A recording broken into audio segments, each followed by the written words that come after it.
ಬಂಡಾಯನ ಬರ್ತಾ ಇದೆ. ಅದೆಲ್ಲ ಯಾವ ತರ ಇದೆ? ಅವ್ರಿಗೆಲ್ಲ ಸಮಾಧಾನ ಮಾಡ್ತೀವಿ. ಈ ಅಲ್ಪಸಂಖ್ಯಾತರು, ನಾವು ಅಲ್ಪಸಂಖ್ಯಾತರ ಪರವಾಗಿರ್ತಕ್ಕಂಥವ್ರು, ಅವರಿಗೆ ರಕ್ಷಣೆ ಕೊಡ್ತಕ್ಕಂಥವ್ರು ನಾವು. ಶಿಗ್ಗಾಂವ್ನಲ್ಲಿ ಬಸವರಾಜ ಬೊಮ್ಮಾಯಿ ಅವರ ಮಗನ ಮೇಲೆ ಗೆದ್ದವ್ರು ಯಾರು? ಪಠಾಣ್. ಪಠಾಣ್ ಅಂದ್ರೆ ಯಾರು? ಪೈಲ್ವಾನ್ ಪಠಾಣ್. ಅವರು ಮುಸ್ಲಿಂ ಅಲ್ವಾ? ಎಲ್ಲಿ ಕೊಡಬೇಕು ಕೊಡ್ತೀವಿ. ಅವ್ರಿಗೆ ಏನ್ ಕೊಡಬೇಕು ಅವರು ನ್ಯಾಯಯುತವಾಗಿ. ನಾವು ಸಾಮಾಜಿಕ ನ್ಯಾಯಕ್ಕೆ ಬದ್ಧರಾಗಿರ್ತಕ್ಕಂಥವ್ರು, ಸಾಮಾಜಿಕ ನ್ಯಾಯಕ್ಕೆ ಬದ್ಧರಾಗಿರ್ತಕ್ಕಂಥವ್ರು. ಅವರಿಗೆ ಸೂಕ್ತ ಸ್ಥಾನಮಾನವನ್ನು ಕೊಡ್ತಕ್ಕಂಥದ್ದು ಕೂಡ ನಾವು ಮಾಡ್ತೇವೆ. ಅದು ಬಿಜೆಪಿ ಅವ್ರು ಕೊಡ್ತಾರ? ಒಬ್ಬರೇ ಮೇಲೆ ಇದ್ದಾರ ಬಿಜೆಪಿಯವರು? ಬಿಜೆಪಿನಲ್ಲಿ ಮುಸಲ್ಮಾನರು ಒಬ್ಬರೇ ಮೇಲೆ ಇದ್ದಾರ? ನಾವು ಕೊಡ್ತೀವಿ. ನಾವು ಅವ್ರಿಗೆ ಸಮಾಧಾನ. ಯಾರು ಈಗ ಟಿಕೆಟ್ ಕೇಳೋದು ತಪ್ಪು ಅಂತ ಹೇಳಲ್ಲ ನಾವು. ಟಿಕೆಟ್ ಕೇಳಿ ಈಗ ಪೈಲ್ವಾನ್ ಸಾದಿಕ್ ಅನ್ನೋರು ನಿಂತಿದ್ದಾರೆ ಬಾಗಲಕೋಟೆಯಲ್ಲಿ. ಅವ್ರಿಗೆ ಸಮಾಧಾನ ಮಾಡಿ ದಾವಣಗೆರೆನಲ್ಲಿ ಅವ್ರನ್ನ ವಾಪಸ್ ತೆಗಿಸ್ತಕ್ಕಂಥ ಕೆಲಸ.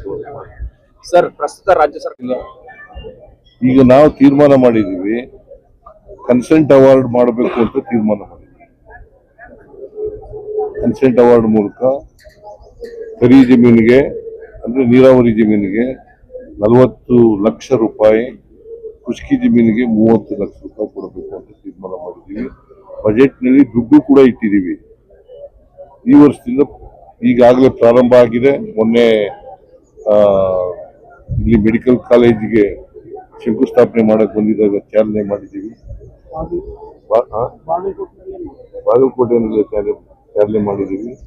ಅದರಿಂದ ನಾವು ಏನು ಹೇಳ್ತೀವಿ ಅದನ್ನು ಮಾಡೇ ಮಾಡ್ತೀವಿ.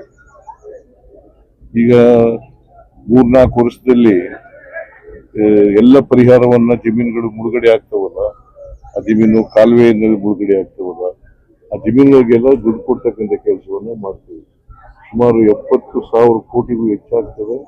ಅಷ್ಟು ದುಡ್ಡುಗಳನ್ನ ನಾವು ಕೊಡ್ತೀವಿ. ಅಷ್ಟು ದುಡ್ಡನ್ನು ಕೊಡ್ತೀವಿ. ಪರಿಹಾರವನ್ನ ರೈತರಿಗೆ ಬಹಳ ದಿನಗಳಿಂದ ನೆನಗುದಿ ಬಿದ್ದಿತ್ತಲ್ಲ, ಆ ಪರಿಹಾರವನ್ನೆಲ್ಲ ಮತ್ತೆ ಒಂದೇ ಹಂತದಲ್ಲಿ ಕೊಡಬೇಕು ಅಂತ ತೀರ್ಮಾನ ಮಾಡಿ. ಜೊತೆಗೆ ಮೇಟಿಯವರ ಕನಸು, HY ಮೇಟಿಯವರ ಕನಸು, ಬಾಗಲಕೋಟೆಯಲ್ಲಿ ಒಂದು ಸರ್ಕಾರಿ ಮೆಡಿಕಲ್ ಕಾಲೇಜ್ ಆಗ್ಬೇಕು ಅಂತ ಬಹಳ ಆಸೆ ಇಟ್ಕೊಂಡಿದ್ರು ಅವರು. ನಾವು ಅನೇಕ ಕಾರಣಗಳಿಂದ ಅವ್ರು ಬದುಕಿರುವಾಗ ಮಾಡಲಿಲ್ಲ. ಈ ವರ್ಷ ಘೋಷಣೆ ಮಾಡಿದ್ದೆ, ನಾನು ಬಜೆಟ್ ನಲ್ಲಿ ಘೋಷಣೆ ಮಾಡಿದ್ದೆ. ಅವರ ಒತ್ತಾಯದ ಮೇಲೆ ಘೋಷಣೆ ಮಾಡಿದ್ದರು.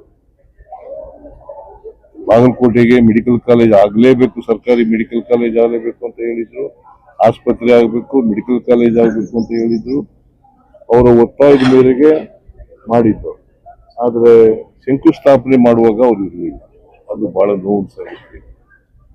ಅವರು ಇದ್ದಿದ್ರೆ ಖುಷಿ ಪಡ್ತಾ ಇದ್ರು. ನಾನು ಯಾಕೆ ಈ ಮಾತನ್ನ ಹೇಳ್ತಾ ಇದ್ದೀನಿ ಅಂತಂದ್ರೆ, 2016-17 ಮೆಡಿಕಲ್ ಕಾಲೇಜ್ ಘೋಷಣೆ ಆಯ್ತು. 2016 ಆಗ್ಲೂ ಕೂಡ ಮೆಡಿಕಲ್ ಕಾಲೇಜ್ ಘೋಷಣೆ ಆಗ್ಬೇಕಾದ್ರೆ ಮೇಟಿಯವರೇ ಕಾರಣಕರ್ತರು.